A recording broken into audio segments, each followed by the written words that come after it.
আমার সাথে একটা ঘটনা ঘটছে ডাঙ্গার মাঝখানে। সে ঘটনাটা হলো গিয়ে 12 বছর আগে ঘটছে। ঘটনাটা আপনাদের সঙ্গে শেয়ার করব, আপনারা লাইক কমেন্ট শেয়ার করবেন। আমার জীবনের কাহিনী ঘটছে আমার সাথে। আচ্ছা, আমি বাড়ি আসার পথে তখন আমারে ব্যারিগার্ড দিছে। এই ডানো কি এক একটা আসতেছে আগুনের দলার মতন, 15-20 জন হবে অন্তত। আমার কাছে ছিল ভাঙ্গা একটা নৌকো। ওই সময় ঝড়ের মতন বৃষ্টি, কুয়াশা কুয়াশা। তখন আমি আসতে গেলে আমার পথ আটকায় ফেলাইছে ওরা। এখন আমার কাছে কেউ নাই, আমার ফেলাইতেই সবাই বাড়ি চলে আসে।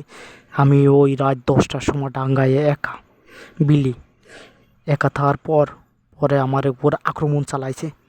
আমার ধারে ছিল এক আড়ি পুঁটি মাছ আর শৈল মাছ ছিল। আমি আমি সেই সময় মাছ ধরতে যেতাম বিলে, জেলে ছিলাম।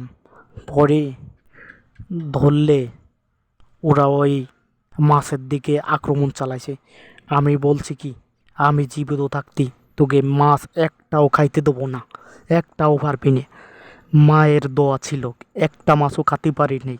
পরে আমার সাথে লড়াই করছে, আমারে শো দিতে যায়। আমি উঠছি কি, গেঞ্জি খুলিয়ে মাজায় বাঁধছি, ভিজে গতরে শীত করে বেশি। পরে পুরুন একখান কাঁচি ছিল, ওই কাঁচিতে কি হয়, আমি লড়াইয়ের ভিতরে ওকে সাথে মারামারি করছি প্রায় 2 ঘন্টা। রাত 12টা পর্যন্ত, রাত 10টাতে রাত 12টা পর্যন্ত মারামারি করছি। এক একটা আসে, এক একটার চোর দি বাড়ি দিই, একটা বাড়িও লাগে না। এমনকি চায়না আগে মতনও চোর গুল্লি দিছি, একটারও দাঁড়িয়ে আসতে দি নেই। আমার থেকে 10-8 ডিফারেন্স মাত্র। ওরা সত্যি সত্যি মানুষে মাইরিয়ে ফেলায়। ওরা হচ্ছে পেতনি, কিন্তু ওরা ভালোভাবে ধরলি কাউরে ছাড়ে না, এমনই ওরা ভয়ঙ্কর।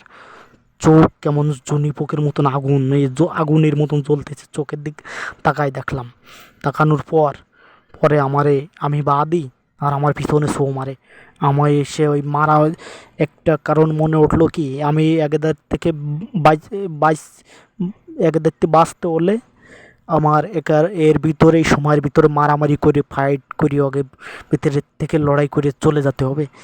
আমি যাতে যেই জায়গা গাভীর বিল, মাথা নাই, যেন ভূতে রাইতেরই কান্দে, সেই কাছাকাছি পাশ দিয়ে চলে গেছি। সোজা বাড়ি চলে আসলাম। যাই আমি বেহুশ হয়ে পড়ছি।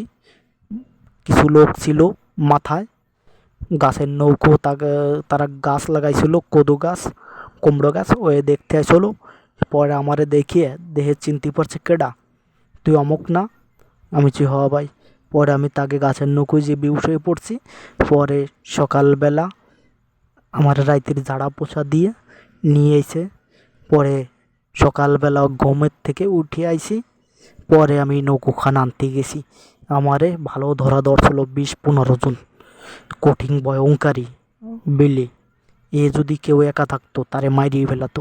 আর বিশেষ করে কথা হচ্ছে কি, মা বাপের দোয়া ছিল, সেই জন্য কোনো শক্তি পারে না, সব শক্তিরই পরস্ত করছি। Thank you. Like comment share করবেন। এরম জীবনে করুণ কাহিনী কোনো মানুষের জীবনে না ঘটে। খুবই ভয়ঙ্কর, ভয় পাওয়ারই কথা।